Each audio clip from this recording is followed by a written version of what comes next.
Sio na God, Galieliga ide donha, Gohin do don Gala. Hello, everyone. I'm Rebecca Nagle. I'm a journalist and a citizen of Cherokee Nation. And I just want to say thank you all so much for joining us this evening. I'm honored and humbled to host this conversation with writer, historian, and activist Nick Estes. Nick Estes is a citizen of the Lower Brule Sioux tribe. His book, Our History is the Future, Standing Rock versus the Dakota Access Pipeline and the Long Tradition of Indigenous Resistance, is an important contribution to the national dialogue and historical record. The book gives the fight over the Dakota Access Pipeline its full context by tracing the centuries-long history of Lakota, Dakota, and Nakota resistance to colonization. Estes also co-edited Standing with Standing Rock, both voices from the No DAPL movement with Jaskiran Dillon. In 2014, Nick Estes co-founded the Red Nation, a hub for Indigenous activism and resistance. Too often, Indigenous voices and issues are left out of social justice movements and progressive policies. Through media and organizing, Red Nation is changing that. Nick co-hosts their podcast, the Red Nation Podcast, and also co-authored their book, From Bordertown Violence to Native Liberation, with Melanie K. Yazzie, Jennifer Danette Dale, and David Correa. His writing has appeared in The Guardian, The Intercept, Jacobin, Indian Country Today, High Country News, and many other publications. Until very recently, he was the assistant professor in American Studies Department at the University of New Mexico. And after recently moving to Minneapolis, he will join the faculty of the University of Minnesota Department of American Indian Studies in 2022. But what Nick adds to our national understanding of Indigenous history and current politics is much bigger than this list. It is greater than the sum of its parts. Nick is helping create an analysis of both history and a vision of politics that is often missing from our national discourse. What left and progressive politics look like for Indigenous nations and citizens. Today, Nick and I are talking about a topic that unfortunately is very timely. How generations of Native children have been the tip of the spear in the attack on Indigenous nations and Indigenous rights. For centuries, the US government has taken Native children from Native families in order to take Native land from Native nations. After the discovery of mass graves last summer in Canada at former residential schools, our country is re-examining one chapter of this history, the so-called boarding school era. And today, at the same time, we're reliving that history because a federal lawsuit is on its way to the US Supreme Court that threatens the legal structure that defends Native rights in this country. And that lawsuit all started when a group of non-Native foster parents wanted to adopt Native children. So to get us started on this conversation, I am so excited and honored to introduce Nick Estes. Haumatakyapi, Nape Chuzapi, Chante Washte. It's good to be here. I greet every one of you who is listening from home with a good heart and a handshake. I'm so honored to be joined by the esteemed Cherokee journalist, Rebecca Nagle. As she said at the end of her introduction, you should all check out her podcast series, This Land Podcast, especially season 2. This talk that I'm going to be giving tonight really picks up on that and some of the themes and kind of gives some historical texture to the issues that she's addressing in that particular series. And also check out season 1 as well, especially if you're a legal nerd. I also want to just say thank you to Lannon and Haymarket for hosting tonight's talk. And without further ado, I will just get right into it. If you want to bring up the slide, John. So this picture is a picture from the bluff overlooking a town that I was born and raised in called Chamberlain, South Dakota. And I constantly return to this place, not just in my traveling and because I'm from there, but in my mind and how I think through a lot of the issues that are confronting not just Indigenous people, but this country, the United States. It's called the Gateway to the West. And it has played a very prominent role in history. I mean, if you've seen the movie The Revenant with our boy Leonardo DiCaprio, who gets mauled by a bear and crawls his way to an Oscar, this is where it's based off of a real historical narrative of Hugh Glass. But this is where he ends up at the end of the movie in a place that's called Fort Kiowa, which is actually across the river from here. And Fort Kiowa is an actually interesting place because it was one of the first forts, fur trade forts that was built in the area. And if you watch the movie, there's a lot of historical fiction in the movie, but there's also, I think, a fair degree of accuracy in terms of the kind of violence that was perpetrated by the fur traders. These were armed men in many instances. These were the first so-called man camps that arrived in this area and accompanied the extractive industry of the fur trade. And in one of the kind of more gruesome scenes, there's this depiction of a French fur trader raping a native woman, right? And this is also important to remember that this is the introduction, along with capitalist penetration into this area. This is also the introduction of the sex trade in this particular region.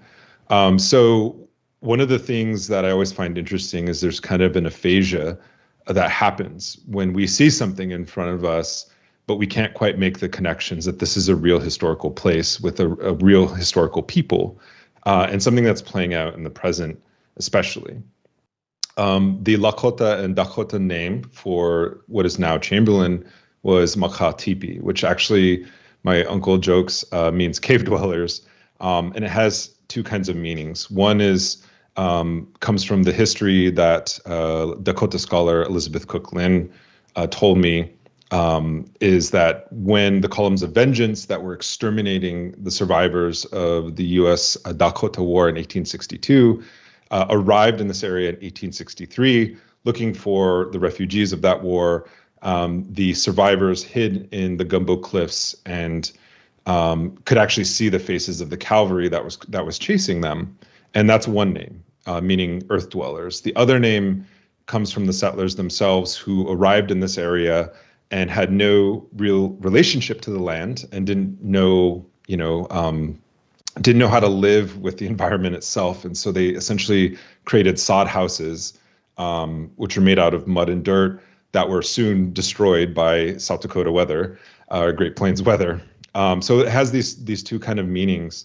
But there's also another darker history for me personally, and something that I never really wanted to write about, to be honest, and that is the history of the St. Joe's boarding school. If you could go to the next slide. And this was a boarding school that actually, the site of which started off as a federal mandate or federal boarding school called the Chamberlain Indian Boarding School. It later was moved to Rapid City to facilitate, the introduction of students from the western, further west tribes. But nonetheless, it was taken over by the Catholic Church itself, and became a boarding school that served the surrounding nations, such as my own Lower Brule Sioux tribe, the Crow Creek Sioux tribe, as well as the Cheyenne River Sioux tribe. And this was actually land that was gifted, quote unquote, to the Catholic Church itself. And it still remains within the kind of federal boundaries of our treaty and reservation territory, but nonetheless, it's church land. And the photo that I have here is actually of the school museum.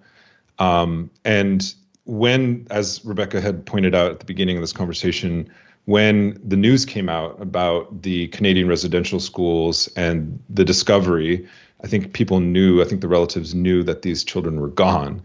But the discovery and the headlines that kind of came out around the mass burials and the graves that were found, this really sent shockwaves through not just Indian country, but through both Canada and the United States.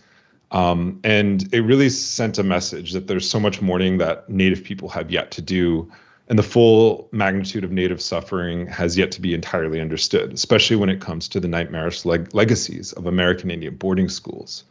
And while commentators frequently describe these schools as projects of civilization, I would like to actually think about them in an entirely different way. But boarding schools serve to provide access to Native land by fundamentally attacking Native families and attacking the tribal structure itself, and holding children hostage so that their nations would eventually cede territory. And of course, one of the primary benefactors of the boarding school system was the Catholic Church, which today is the world's largest non-governmental landowner with roughly 177 million acres of property throughout the globe. And part of which, part of the evidence of exactly how the church acquired its wealth in North America is literally being unearthed with the discovery of these graves. But what's different about a school like, St. Joseph Indian School is not so much the people who didn't leave the school or who had died there, but those who actually survived, many of whom were my family. And in the course of a public records search, you can go to the next slide, I had uncovered about 23 complaints and testimonies filed by former students at the school, specifically relating to the rape and molestation of them while they were at the school itself. And this ranged between the years of the 1960s and 1970s going into the 1980s.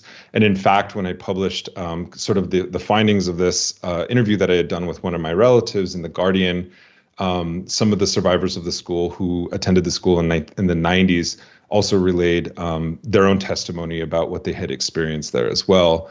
The school itself has done an amazing job of a PR campaign in sort of silencing the voices of these survivors, and not just the school itself, but the Catholic Church that's backing it. And I think fundamentally, it's not just a question of whether or not these stories are put into the public record, but it's whether or not they can be put into the public record, because the state of South Dakota, under a Republican governor, passed a law that essentially that created a statute of limitations that disallowed or effectively barred survivors from this specific school from bringing a civil suit against the church and the diocese itself.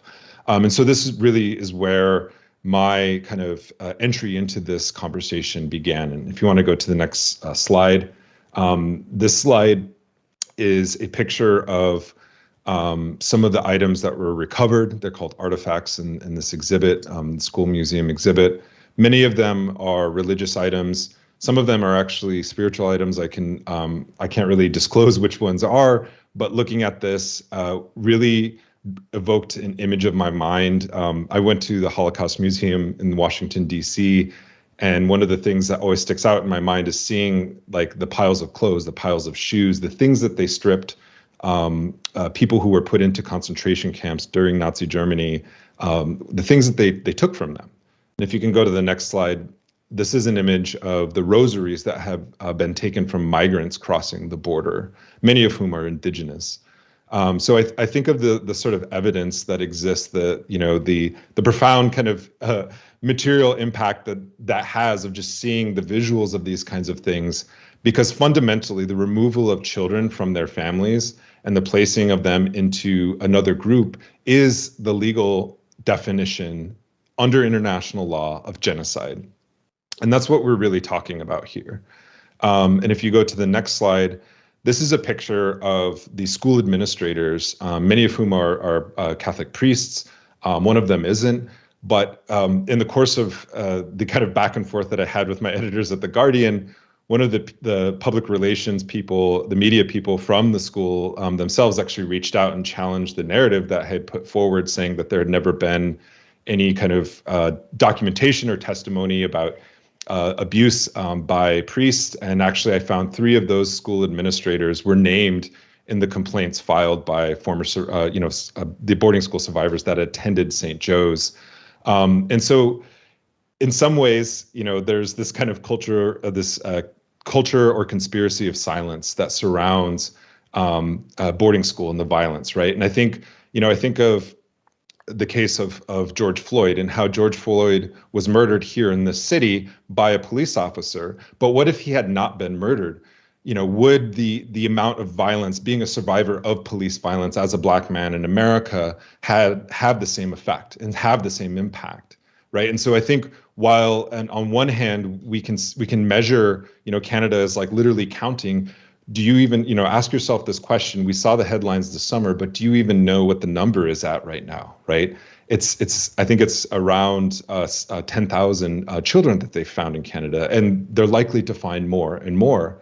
But I think the other aspect of it that I'm more concerned about is the lasting impact that they have, not just on my own family. I'm one of, tens of thousands of Native families across this country who are one generation removed from the boarding school experience. We're not talking about a 19th century policy or a 19th century program. We're talking about something that is relevant to the present. And that doesn't even open, the question of Indian child removal as a practice that continues on through, as Rebecca has documented in her work, through the foster care system and the adoption system and the attacks on the Indian Child Welfare Act, which was passed in 1978 to reverse the trend of Native child removal. And also this summer, we saw the announcement by the first Indigenous woman who's the Secretary of Interior, Deb Holland, that her department, in response to the graves that were being uncovered in Canada, that her department would lead an investigation into, quote, the loss of human life and lasting consequences of federal Indian boarding schools. And it's not quite clear whether or not, the scope of the investigation will include Catholic Church archives, because the Catholic Church, through various reasons, because it's a church-run, a faith-based institution, is not subject to things like the Native American Graves and Repatriation Act. They're not subject to certain disclosures publicly, and in fact, many of the priests' files are closed until 50 years after their death. And the Catholic Church, as what has been revealed by many of these cases, specifically involving non-Indigenous children, is that the Catholic Church keeps meticulous records on the behavior and the confessions of their priests, and some of which came out during the St. Francis investigation, which is on the Rosebud Indian reservation, where some of these, Catholic priests were actually themselves Johns. They considered themselves Johns. They would go around and pray specifically on young Native girls and admitted to these things in confession, right? And so the Catholic Church has this kind of weird legal protection, much like attorney-client privilege, where the church doesn't have to disclose these kinds of confessions. So it's a looming question. And I think that's something that we have to address and we have to be honest about when we're confronting the magnitude of this specific issue. And why is it that a theocratic institution holds so much power and sway over how we tell our histories and how we understand what we're going through in the present? If you can go to the next slide, please. And before I go further, I just want to highlight that many of the things that I'm talking about have been talked about by people who are better serving to this issue. And I just want to name them. One is Sandy Whitehawk, who actually lives here in Minnesota. She herself was adopted out to a white family when she was a very young person, actually 35 years after the Carlisle Indian School closed down. Denise Lajimadier, in her book, Stringing Rosaries, she's one that really opened the door for me. She's documented at least 3 testimonies from survivors of the St. Joe's Indian School, as well as about a dozen or so survivors from various Catholic-run boarding schools. Amy Lonetree, whose work looks specifically at Indian child removal in the present and looking at the formation of the Red Power movement as a response to the relocation programs that put Native children in public schools.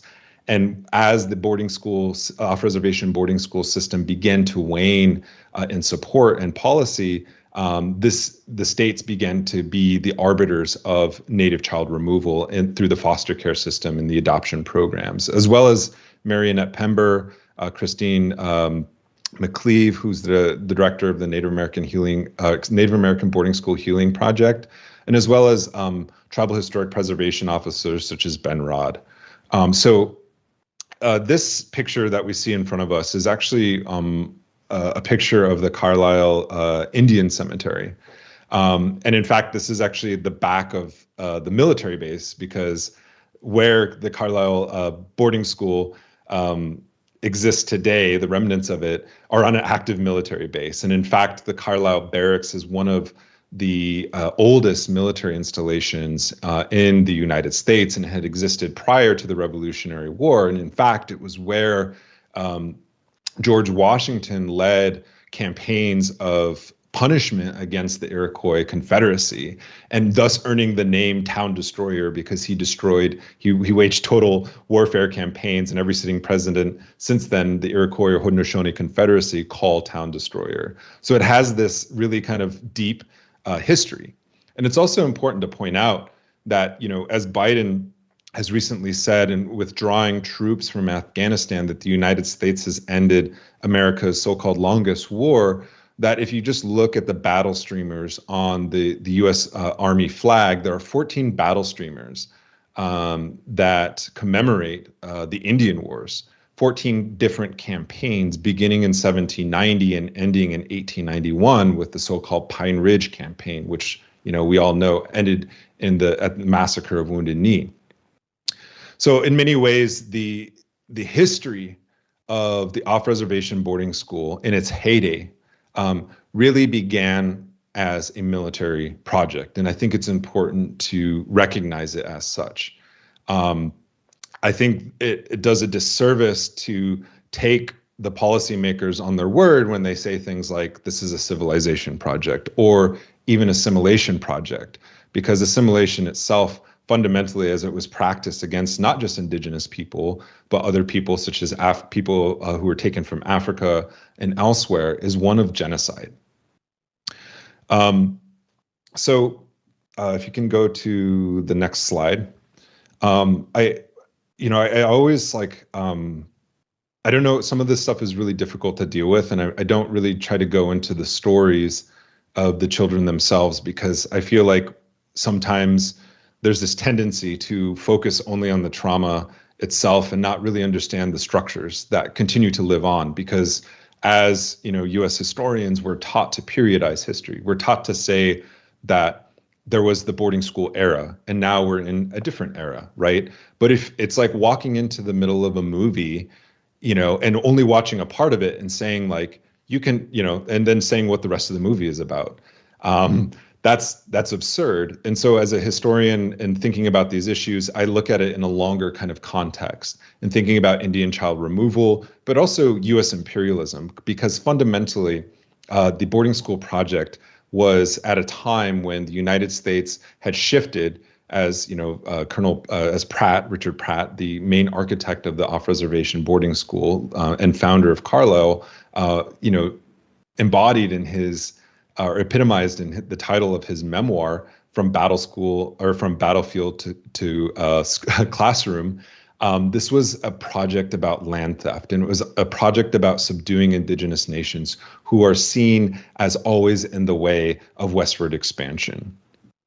And so, weakened by the Civil War, the United States, capitulated to my nation, the Lakotas, in the aftermath of Red Cloud's War in 1868 or 1866 to 68, which had expelled white settlers and military forts from our territory, and in the Powder River Powder River country in present-day Montana and Wyoming.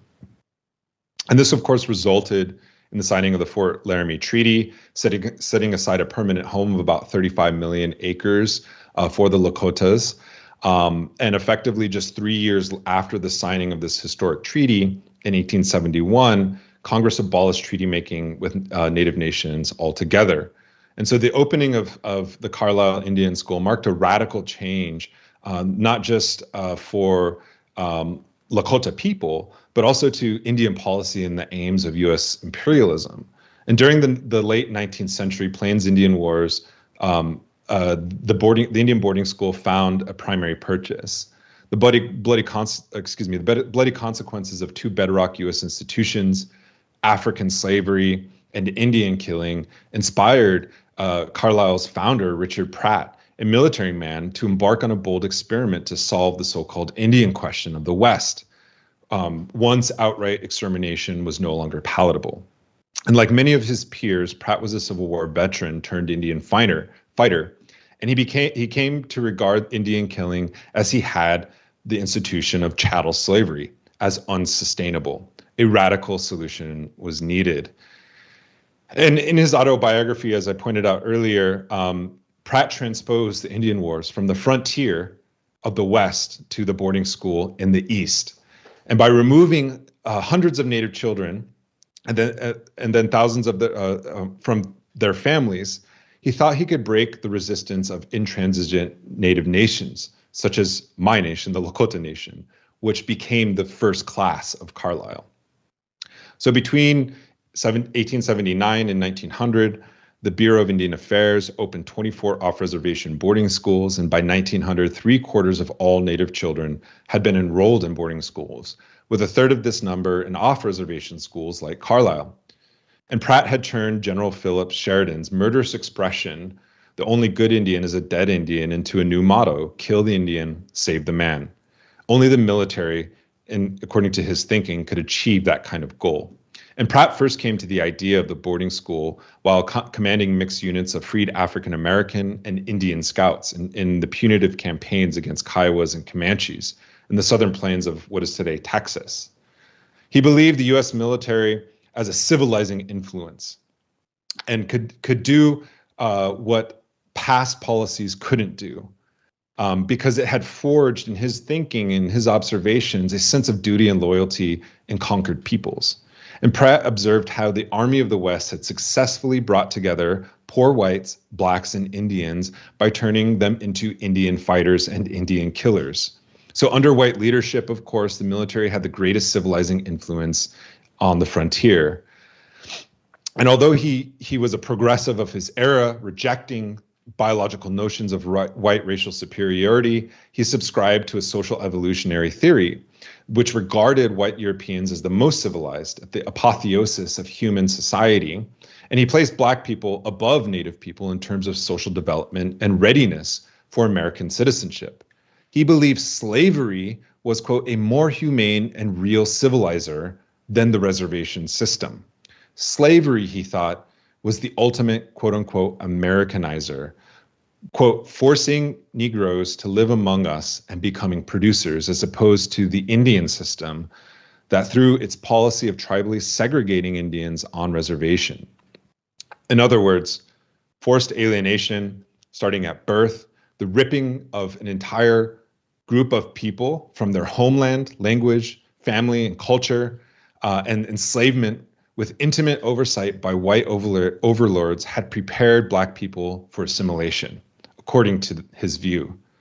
So this is kind of something that I don't see a lot in the boarding school literature, is looking at how Pratt himself was trying to enable or reenact what Black studies scholars call natal alienation, which itself is a form of genocide. We can't talk about African slavery without that term genocide, because that's fundamentally what it is. And we should shift our thinking away from this idea that genocide is this war of attrition that fundamentally means the wiping out of an entire, group of people.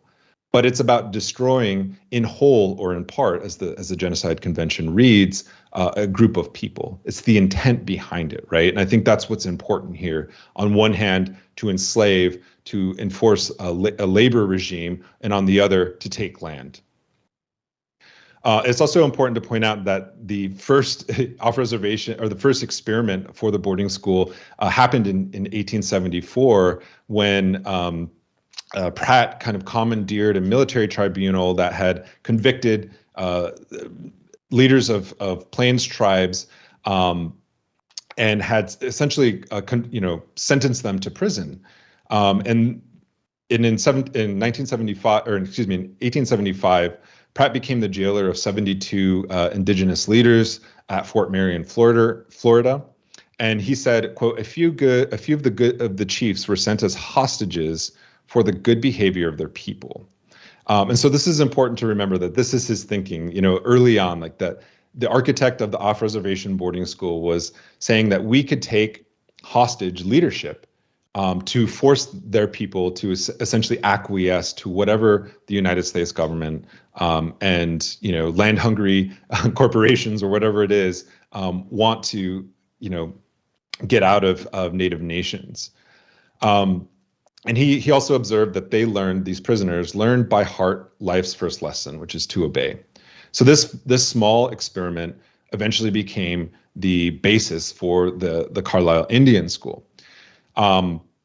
And so the success of Fort Marion convinced Indian reformers to authorize the Indian Bureau, in a weird partnership with the U.S. military, to begin this process of assimilation, of taking children and putting them into off-reservation boarding schools. And they targeted specifically the Rosebud Agency as well as the Pine Ridge Agency, which were considered two hostile bands of Lakota people, right? You had Sintegleshka, Spotted Tail, as well as Machpialuta, or Red Cloud, essentially unwilling to negotiate any more land cessions to the United States because of what had happened with the abolition of treaty making, as well as the theft of the Black Hills. And so it was also a way to essentially attract this leadership to Washington, D.C., to force them into any kind of negotiation with the Congress, to essentially adopt things later, the 1889 Sioux Agreement, which broke us up into the 9 modern day, or the reservations that we have today. Because on the way to Washington, D.C. by rail, one would go through Carlisle, right? And so it was an incentive to many of these leadership to see their children, right, who they didn't hear from, who they didn't know what was going on. But I think it's also important to point out that this was not an educational institution. Many of these boarding schools were not educational institutions, and available data suggests that many of the students succumbed to illnesses, and those who were fortunate to be sent home, if they got sick, often died in transit or died shortly thereupon returning.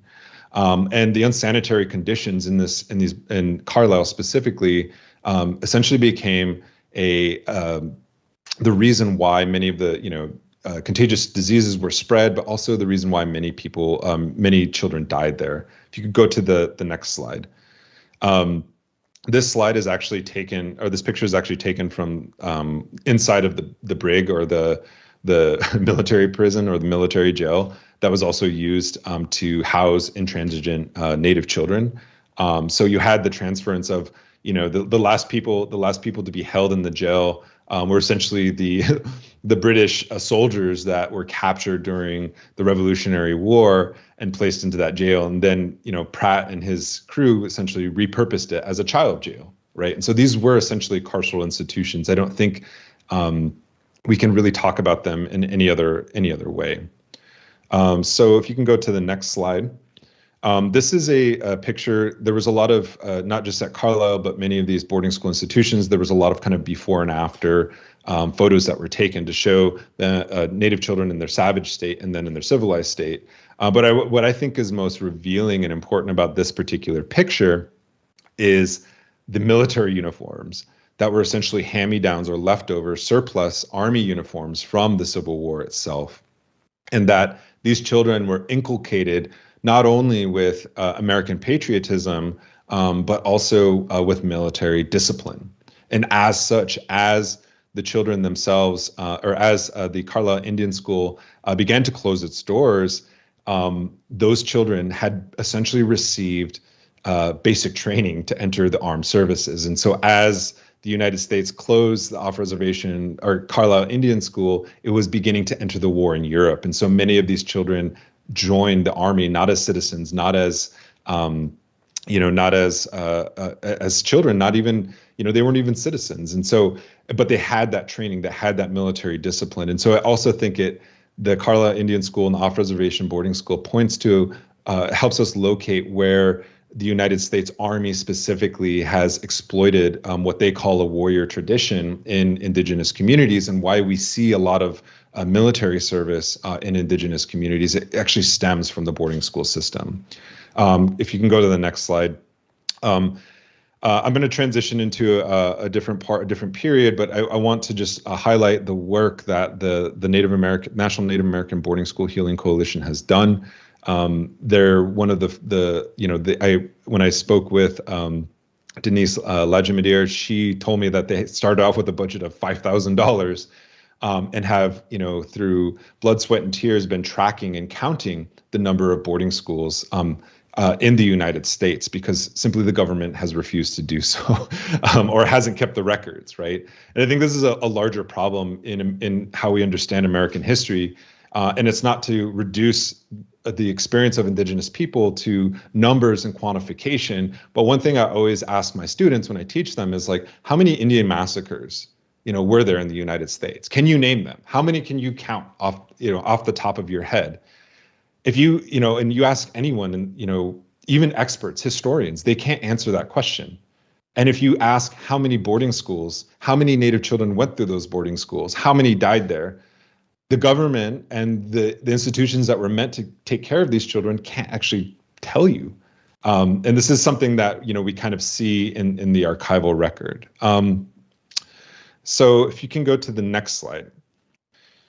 In two studies from 1969 to 1974, the Association on American Indian Affairs found that 25 to 35% of all Native children had been separated from families and placed into foster homes or adopted homes or institutions. 90% were placed in non-Indian homes. And so if we think about this in terms of the effect that it had on this generation, this is considered the end of the off-reservation boarding school system, but nonetheless, child removal kind of continues almost unabated within this era. And this era between 1969 and 1973 is also known as the height of the Red Power movement, when you had mass relocation programs, the matriculation of Native people from reservation locations to urban locations. You also had the founding of what we now know as the Red Power movement, which began at a place called Alcatraz. And Alcatraz is interesting for a variety of reasons. Because the prison island was also the site where 4 Modoc people were hanged in resistance, during the California Indian genocide, and where Paiute and Apache prisoners of war and other Western nations were imprisoned in the late 19th century for resisting the invasion by the United States. And in 1894, the military imprisoned 19 Hopi men at Alcatraz as punishment for refusing to send their children to government and church-run boarding schools. The Indigenous prisoners of Alcatraz had faced similar conditions that Red Power activists had faced. A harsh landscape purposely isolated from the rest of the world, quote unquote, uninhabitable, abandoned, and in disrepair, much like Indian reservations from which they had come. And so this became a kind of a symbolic, more than a symbolic kind of location, because the activists, Indians of all tribes, had actually proposed building an all-Indian university where language, where culture would be taught once again. If you can go to the next slide. Alcatraz catalyzed an Indigenous movement that kicked off occupations of federal lands and buildings across the continent, the height of which occurred during the 71-day siege at Wounded Knee in 1973, where Indigenous activists of the American Indian movement took over the small town in Pine Ridge Indian Reservation and demanded the ouster of a corrupt tribal government and declared independence from the United States. So this picture is a picture of Madonna Thunderhawk, who has been an interlocutor of mine for quite some time. And she helped, she was at the Wounded Knee occupation. I've done several oral histories with her about that experience. But one thing I think often gets overshadowed in this, era of braids and shades is not only the role of women, but also the alternatives that the American Indian movement and the Red Power movement were actually putting forward. And after the flood of 1972 in Rapid City, Madonna Thunderhawk, as well as a group of children, kind of took over this house that was abandoned in Rapid City, South Dakota. And she says there was nothing wrong with it, so they let us use it. And so that's where we had our first school, she told me. And we didn't call it a school. The kids eventually named it, she says, "We will remember survival school." Because they said, we'll remember everything that happened. Wounded Knee, 1890, Wounded Knee, 73, all the other things. We'll remember the different things that happened, how they put everybody in boarding schools, how they stole the land, all that kind of stuff. So they said, we will remember. And so the formation of the Red Power movement, the founding of the American Indian movement in the city that I'm currently located in Minneapolis, was fundamentally founded, yes, as a community patrol, but also as, Clyde Belcourt, one of the founders, told Amy Lonetree in an interview, it was founded to end Indian child removal. That was one of the primary planks because of relocation, Native children were put into public schools and thus became under the surveillance of teachers and social workers, right? And this is where you begin to see the removal of children from families for things such as quote unquote neglect, right? And so this was a kind of a profound insight because oftentimes we look at this era for its militancy, but we don't look at this era for the alternative that it was actually proposing and why, the American Indian movement was founded in an urban center and why it had such resonance, not just in urban locations, but in reservation locations as, the We Will Remember Survival School moved to Pine Ridge Agency and stayed there for at least 6 or 7 more years after its founding. So can you go to the next slide? And then this is just a pamphlet from the We Will Remember Survival School. And then the next slide after that. So the camp the camps that were founded at Standing Rock really carried on this tradition of radical land-based education in response to child removal. Madonna Thunderhawk works for Lakota People Law Project. They've brought multiple lawsuits against the state of South Dakota for, the removal of Native children from their families. So when we say the heyday of the Red Power movement was only between 1969 and 1974, we often forget the quiet work that continues on, that many of these activists, especially the women, continued doing the work against Indian child removal well into, the present day, right? And so the camps at Standing Rock, we're an unprecedented concentration of Indigenous knowledge keepers. Standing Rock Lakota language specialist Elena Eagleshield saw this. She went to every camp asking if they could share their knowledge with the children and families brought with them. From there, Eagleshield recalled, "I was told that we need a school and a place for children to be." So she founded the Miniwichoni Nakiji Owa Yawa. I don't know if I said that. My Lakota is really bad. I apologize. But that translates to the Defenders of the Water School, a name chosen by the students themselves, much like the We Will Remember School. Education-centered treaties, language, culture, and land and water defense. You can go to the next slide. I just want to kind of conclude this talk by thinking about not just the long history of Indian child removal, but also how it had spawned and fomented resistance and alternatives, because it's not that Native people themselves are against education, right? It's how that education is thrust upon us and the reasons for it, right? America often is reduced to 2 things, winners and losers, we're told. And by that standards, Indians are the constant losers of history. And for that matter, so too is anyone who doesn't immediately buy into what America is selling. The narrative we're sold is that Indigenous resistance is a string of failures. In 2016, water protectors, quote unquote, lost at Standing Rock because the Dakota Access Pipeline was built. Later, the Wet'suwet'en lost because the Unistoten camp had been raided by police and the land occupied by Coastal GasLink pipeline workers. And after that, the Ka'i lost at Mauna Kea because mainstream media was obsessed with the science versus culture debate, not Indigenous land rights. And the Kanaka Maoli needed to relinquish, according to this view, superstition and accept progress as inevitable by having a $3.4 billion telescope built next to 22 other telescopes on a sacred mountain. And more recently, we're told that the water protectors at Line 3 lost because the Enbridge Corporation finished the project with much help, not only from Obama and Trump, but much help from the Biden administration as well. And so while Indigenous peoples are told to quit living in the past, settlers are urged to make America great again under Trump, or more recently under Biden. America is back by invoking the country's mythic halcyon days.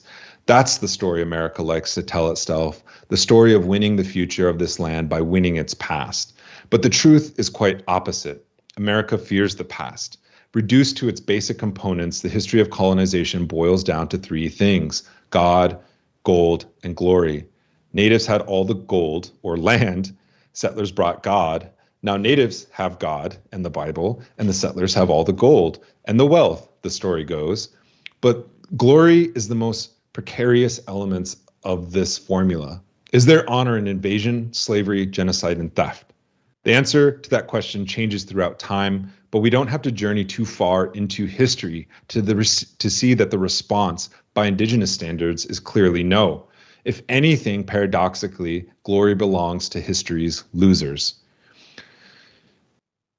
And so while a captivated public only saw the spectacle of militancy during the Red Power movement, James Baldwin, who we all may know, saw something else. What Americans mean by history is something they can forget, he said, reflecting on this period of Indigenous uprisings. They don't know they have to pay for their history because the Indians have paid for it every inch and every hour. That's why they were at Wounded Knee, and that's why they took Alcatraz, he said. Perhaps because they have paid such a heavy price for this history, natives have capacious notions of freedom and belonging. At Alcatraz and Standing Rock, at Line 3, Indigenous peoples turned to those seen as different and made them into familiars, into allies. They made relations. This is the quiet strength, the victory of Indigenous movements over time, the power of love and humanity that doesn't make headlines.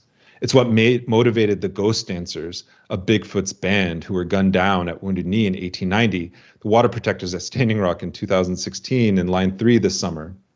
And I just want to end with this quote by Dakota anthropologist Ella Deloria, who recorded the following description of the ghost dance from the viewpoint of an unnamed Lakota man who participated in the dance at the Pine Ridge Agency as a young runaway from the boarding school, or as a young runaway from boarding school.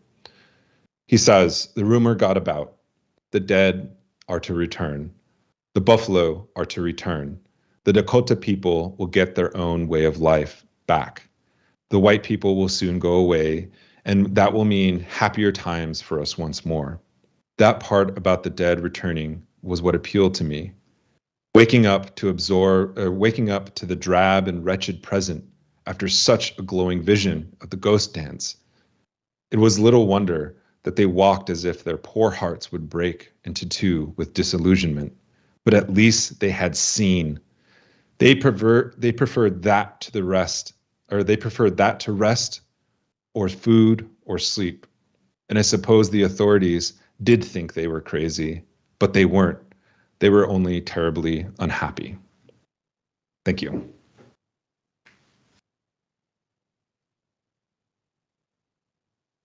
Wow, thank you so much for that talk, Nick. That was so powerful. What I wanted to do is build on some of the history that Nick shared about the systemic removal of Native children and bring us up to the present day, because unfortunately it hasn't stopped. So today, Native children are still removed. Now it's by child welfare systems at alarming rates from their families. And so just a few statistics, in the state of Minnesota, where Nick was talking about how, AIM really started with with wanting to prevent child removal in Minneapolis. In the state of Minnesota, 1 in 3 Native children will enter foster care before they turn 18. And 1 in 10 Native babies will actually be removed from their families before their first birthday. Nationally, the rate for white babies is 1 in 100.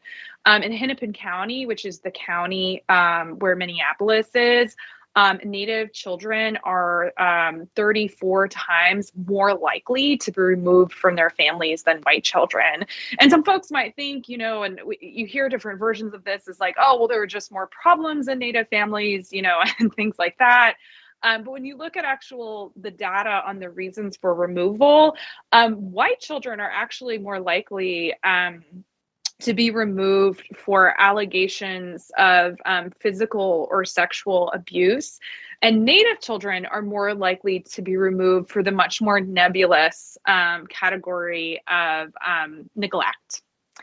And poverty oftentimes is what constitutes neglect. I was talking to a parent advocate at a really amazing organization in Minneapolis, the Kiowa Center, and she was talking about how some of the homeless families that she's working with, so families who are homeless, were actually dealing with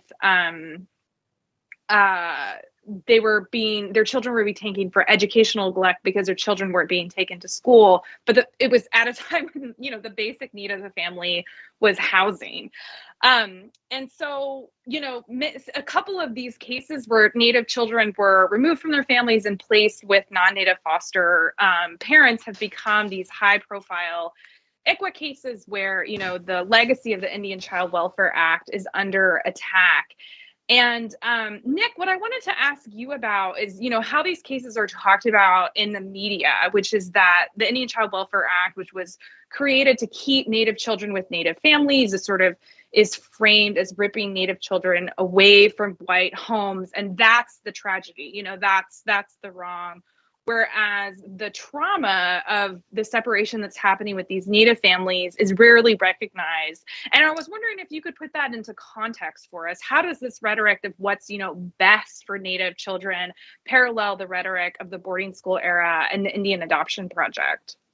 Yeah, that's a really good question. And of course, I couldn't be as comprehensive as I would like. And first of all, I've learned a lot from your work, Rebecca, on this particular issue, because when you talk to those families, when you're interviewing those families, it's quite clear. It's like that often goes unrecognized within the record itself, of like what it means to actually tear these families apart. And one thing that I can't imagine, and I've tried to imagine this, but imagine being taken from your home, and then, you have this experience, you have this memory of your family, and then returning to that family and not being able to communicate with your mother, and not being able to literally speak the same language, right? Not even being able to describe to them the traumas that you may have endured while being taken from your home and put into a reservation boarding school.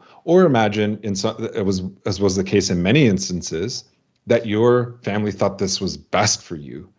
I think the call that goes out or the counter argument that St. Joe's often puts out as a Catholic-run boarding school is that these families looked to us, right, to educate their children. We were providing a necessary service.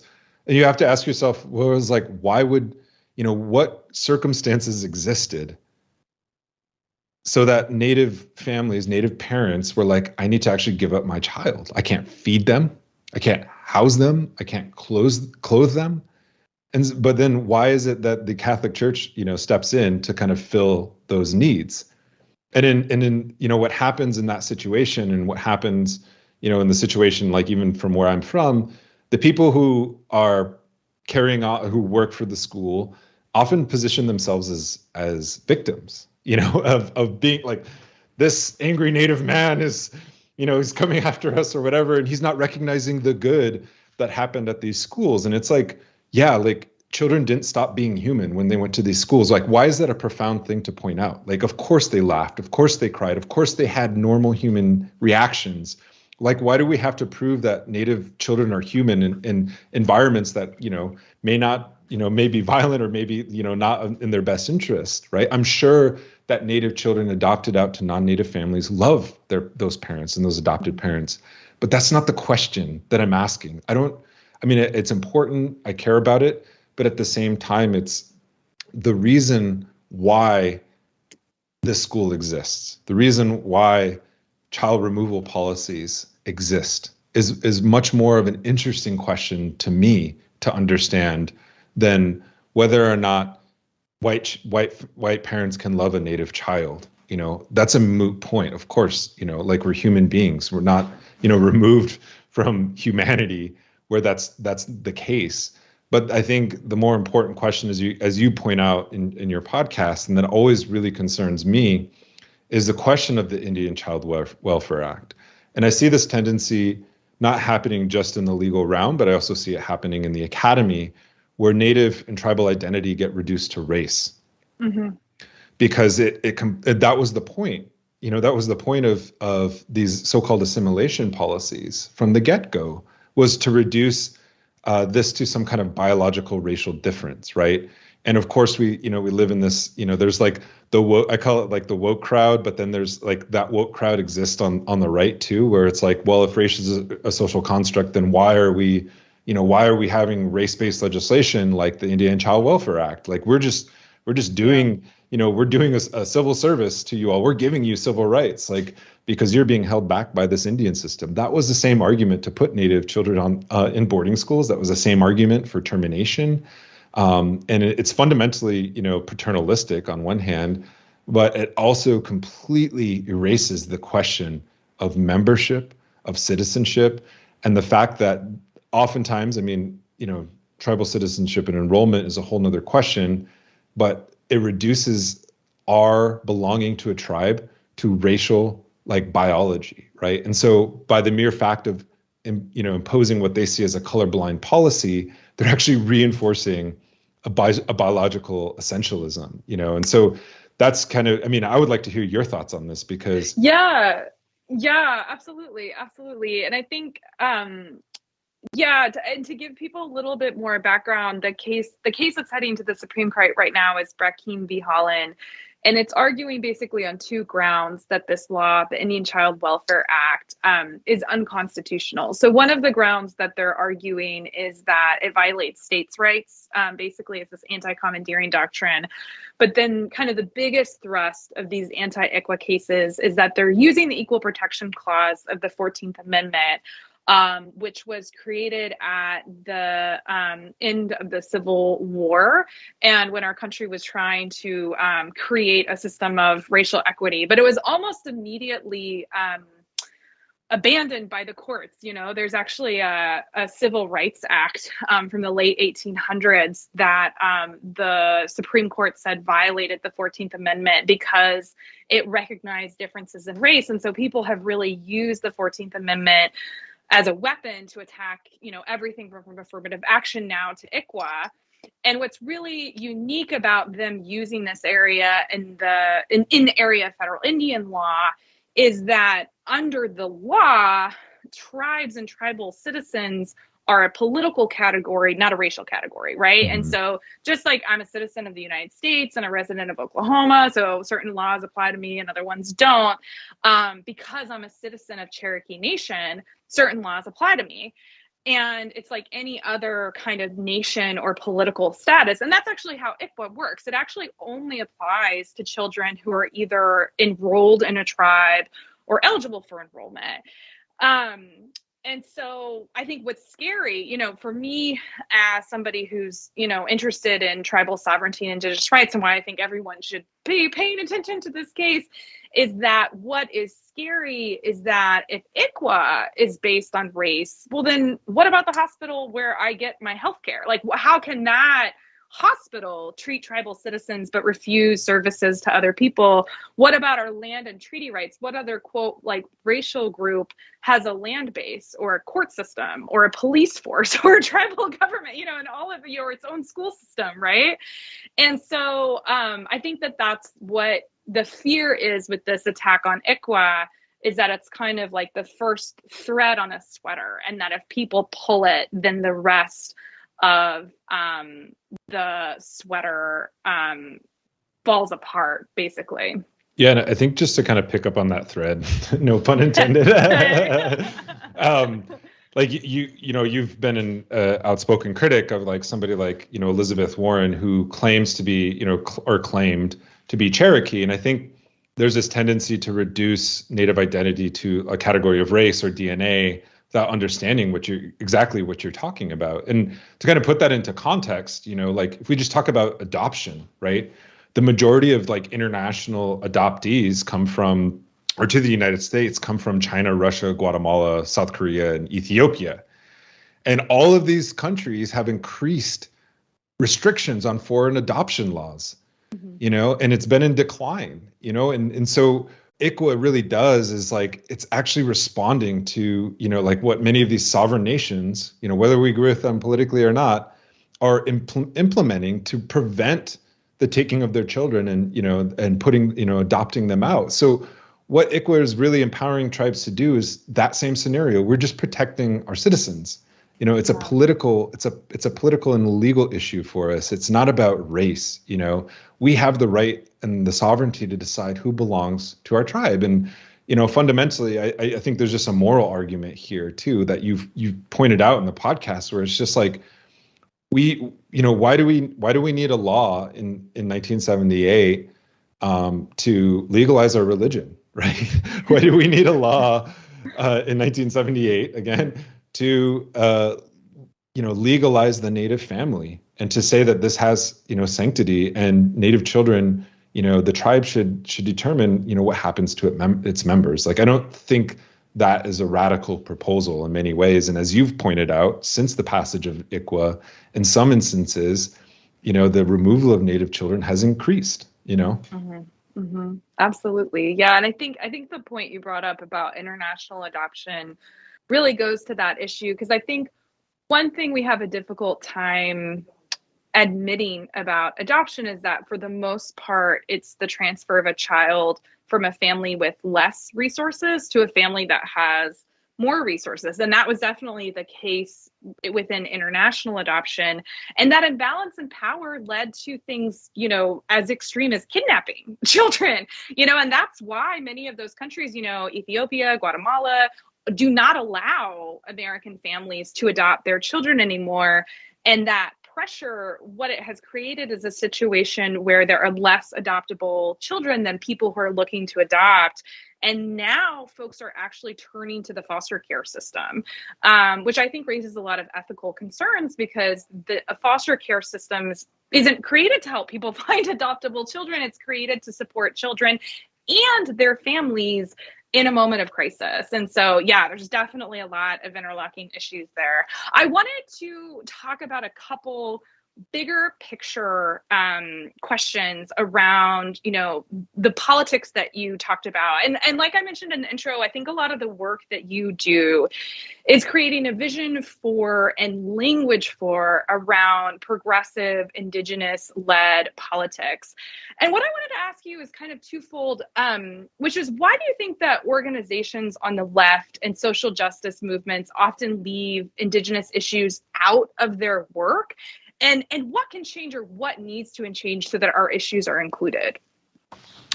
I think, just like, again, to bring it back to this conversation about, boarding schools. I remember I had a fellowship at Harvard, and I was amongst, the elite of the elite, so to speak. It's like where the ruling class is literally reproduced.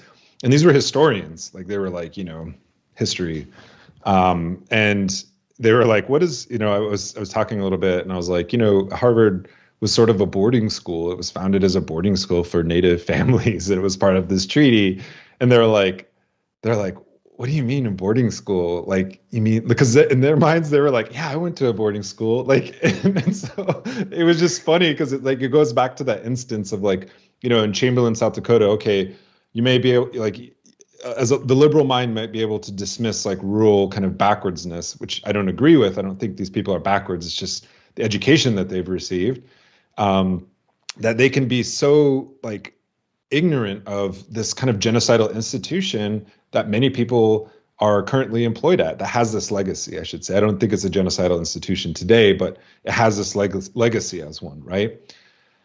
But at Harvard, liberal, blue, whatever, like that's where Elizabeth Warren worked. But it like there's also that ignorance as well. Like it's not, so it's like it's easy to say like, oh, well, this only exists on the right. And it's like, but at the same time, it's like, well, there's no language, there's no conceptual basis for average Americans in this country to even begin to grasp this history. And so I don't blame the ignorant, I blame the system itself for not allowing us to even have a conversation. It's like, where do you think all this land came from? Like you stole laborers, you brought, like, you may have brought the wealth, but land didn't just fall from the sky, like, and so it's this harder question. And then, there's also a tendency to promote, on the right, we have the kind of great replacement thesis that, the white, the so-called white genocide, that white genocide is happening, and, it becomes the fear mongering on the right. But I think there's a tendency on the left to also like not allow for like indigenous nationhood, as if there can only be one country and the real nation is the United States, because indigenous nations are just ethno-states. We can laugh about that, but I've heard that from like very, smart people on the left, without even understanding that like liberal democracy fundamentally is based on individual rights of people, of citizens. This is the legal basis at which they're attacking tribal sovereignty, because they're fundamentally despise and are antagonistic to collective communal rights that we have as indigenous people. Yeah. But it's also to say that that's not the only alternative. That's not the only game in town, so to speak, and other nations have experimented with, plurinationalism to recognize and to integrate many different groups of people versus privileging the individual citizen as kind of the arbiter of all, rights. And I think, this is what Bain-Deloria talked about in his peoplehood thesis, and Custer died for your sins. Like in 1969, he was strongly identifying with Black nationalism in Kwame Ture to say, the experience of indigenous people is similar to African American people, and is also similar to what we now know as, Mexican American people, because we became citizens not as individuals. We became citizens through fiat as groups of people, right? Mm-hmm. Whether it was the abolition of slavery and the granting of citizenship, whether it was, the annexation through imperialist wars of a third of Mexico in 1848, or whether it was through the so-called Indian citizenship of 1924, we all became citizens of this country as entire groups of people. That's fundamentally different than immigrants who came from Europe. They became citizens as individuals. And so there's something to be said about that. And I think if you look at the movements that are really pushing the agenda, I actually had this in my talk, but I couldn't get to it. But thinking about Line 3, thinking about the Dakota Access Pipeline protests, what happened in Wet'suwet'en and Unistoten camp, is that indigenous movements are challenging about a quarter of the carbon emissions from the United States and Canada, according to a report by the Indigenous Environmental Network. So no wonder they, and this is a broad array of tactics that the indigenous movements are utilizing, whether it's through the courts, whether it's through Congress, whether it's through direct action, it's an array of tactics that they're challenging a quarter of carbon emissions.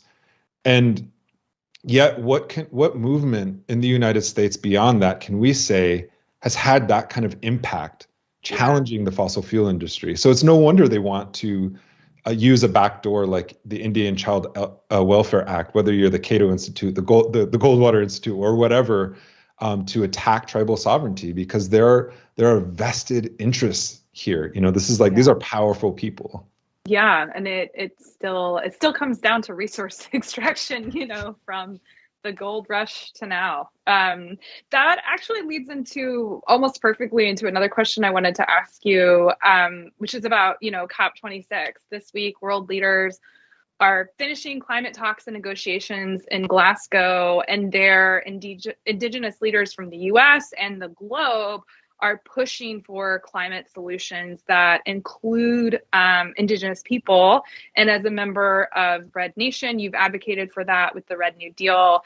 And what I wanted to ask you is how is the sovereignty of Indigenous nations tied to the health and future of our planet? Can we solve the climate crisis without putting Indigenous sovereignty first?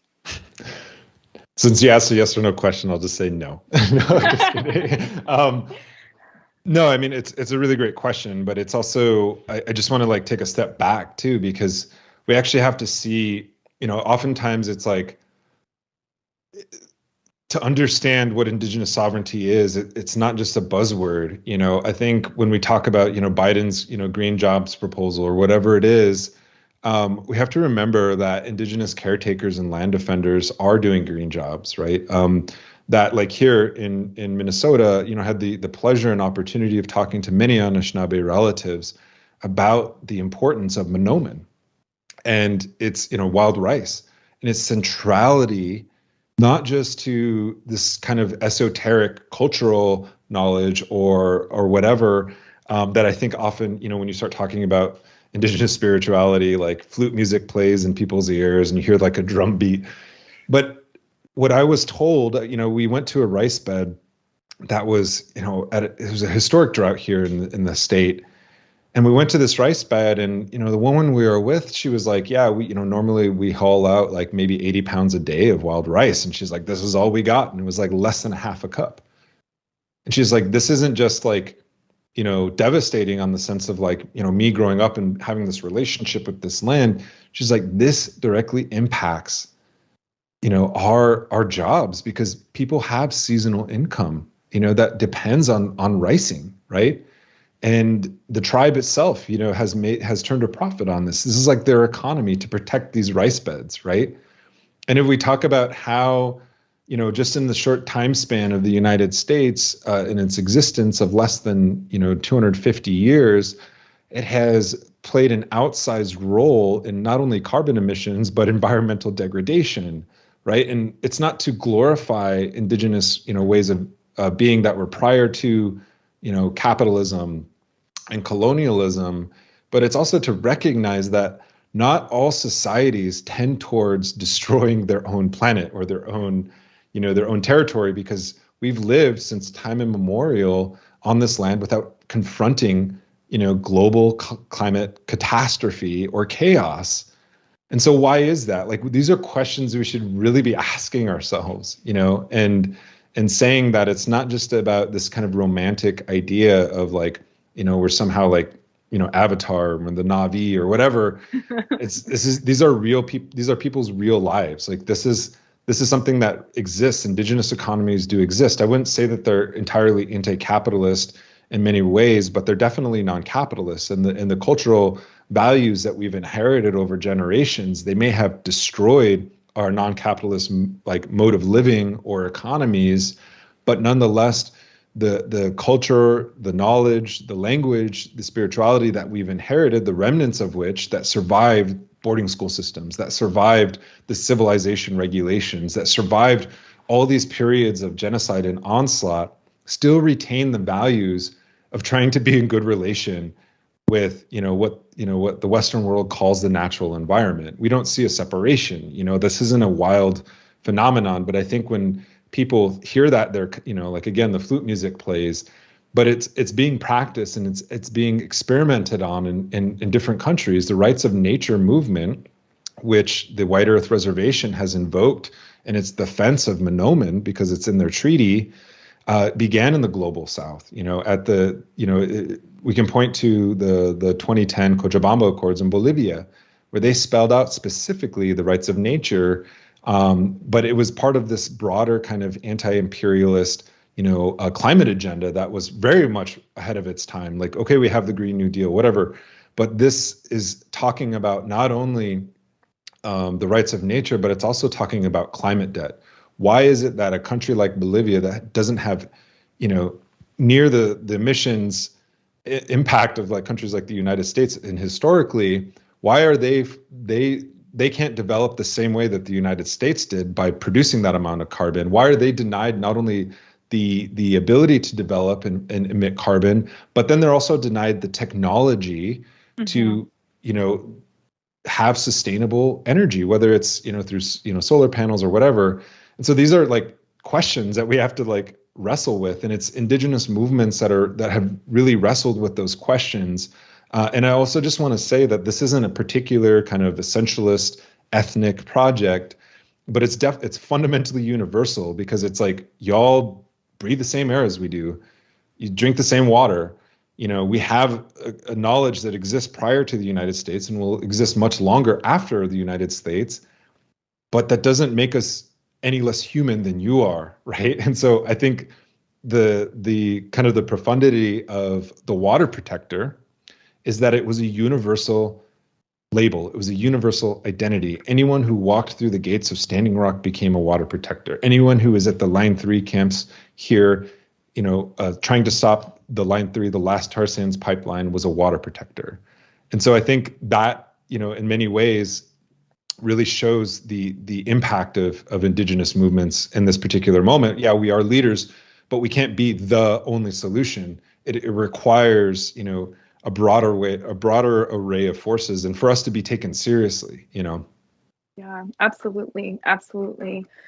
A few questions that we have gotten in the chat are around education. So we've got a question from Canada and a question from Maine around going back to boarding schools, around how can we work towards both the truth and the education and people being more aware of this issue, but also reconciliation. And one thing I always think about, and that I think you pointed out into your talk, is that we are so early in the process, we don't even have a full account of the damage that was done. We don't even know the names and how many and where they're buried, the children who were killed in these institutions. So as a historian, what do you think needs to happen for this important era of history to be more well documented and to be shared, and for, the United States to have the reckoning that it needs to have with it? That's a really good question. And I would point listeners and people who are viewing this to the work of Denise Lajimadier, one of the founders of the Native American Boarding School Healing Project, because this is something that they've articulated and spelled out, and have partially convinced me on some of the stuff about, because, like, even with the faults of the Truth and Reconciliation Commission that happened in Canada, nonetheless, there's a common discourse among everyday Canadians that residential schools happened, that this affected generations of Indigenous people. It happened, right? In this country and in this society, we sound like conspiratorial, like we can't even acknowledge it. Like there is no common vocabulary that we have, right? We don't even know, there isn't a lot of even like psychological, studies that we can turn to help people cope with that kind of thing, right? And those are important questions. And I'm not an expert in that field, but what I would say though is that the Truth and Reconciliation process, we should look to Canada for the way that it has changed the discourse, but has fundamentally not changed the colonial relation. Canada is still building pipelines, not only in First Nation lands, but on our lands as well, as we could see with Enbridge. Like the continual plunder of Indigenous communities has not stopped. So I don't think that we can even begin the conversation of reconciliation. First of all, reconciliation, the root is conciliation, and reconciliation means that at some point in time we had good relations. I'm not quite sure when that point in time is. If you can tell me, please point it out. But I would prefer the term justice, because what does justice look like? Justice looks like a plan of action that is made by the victims of a crime. Not saying that, we just had some misunderstandings, clash of cultures, this kind of thing that there bad things happened on both sides.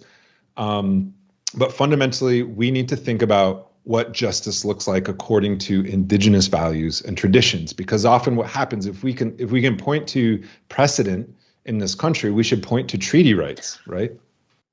Yeah, yeah, absolutely. Oh, sorry. We should point to treaty rights, because treaty rights are often interpreted by only one side, and that's the United States. And we go through the court system, and we often cede our interpretation. And so I think we should look at like how indigenous ways of knowing and experiences should also be at the foreground of talking about justice first and foremost. Yeah. That doesn't even begin the conversation about how do we document the magnitude of these atrocities. I think that that's a perfect transition to the last question I wanted to ask you, which is that there's this hashtag or slogan, it's on t-shirts and murals of land back that's become popularized first by Indigenous youth and now has become a catchphrase that I think a lot of different folks from activists to organizers are using. For folks who've never heard of it, what is the vision and the values that tagline or that phrase evokes for you? Yeah, that's a good question. I think like fundamentally the settler colonial project has always been about land. That's what the founding of this country is on. That's where wealth is derived. And so when we talk about land, and I always like to push the conversation beyond just what the federal government did and thinking about the corporate and private interests that are involved, right? The white checker at Walmart in Rapid City does not have anything in common with Ted Turner, who owns 200,000 acres of Lakota Treaty Territory in West River, South Dakota. They have nothing in common. So when we say something like land back, oftentimes, it's like the average, white person or non-native person might think that they're just kind of a temporarily embarrassed mass landowner, but they're not. Most people are not owners in this society. We're talking about vested interests like Ted Turner, who also owns the world's largest privately owned buffalo herd.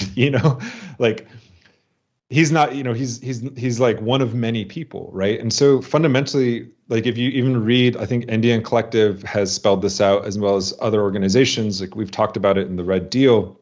If you work the land and you produce value from that land, you should have a say in how what happens with that land itself.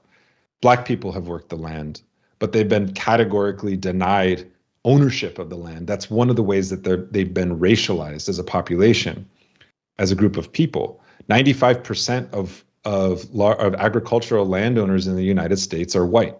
Like, why is that? This is obviously like, if we think about apartheid South Africa, white Afrikaners owned about 70% of the land, right? And they made up like 3% of the population.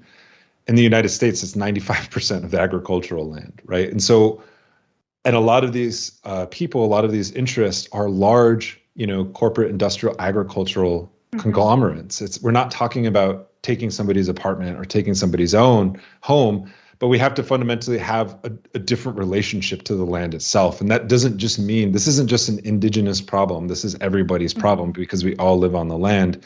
And so for land back, that's what it really means. It's like who works the land, who takes care of the land. Yeah, white people can take care of the land, like going back to the identity of a water protector, right? But it's fundamentally challenging the relations, because private property is fundamentally about relations that have supplanted indigenous relations, right? And into a kind of exclusive for-profit enterprise, and one that benefits a small sector of society. Land back, in the way that I understand it, looks not only to federal lands and says, why is it that this is held in, the common interest, but is often, as we can see with like the Bureau of Land Management, often in the benefit of private interests, right? Or why is it that, the majority of agricultural land, of where we get our food, how we eat, is controlled and owned by a handful of people? And I think land back is about land back to indigenous nations, not just people or individuals, but nations, because this goes back to the question of justice.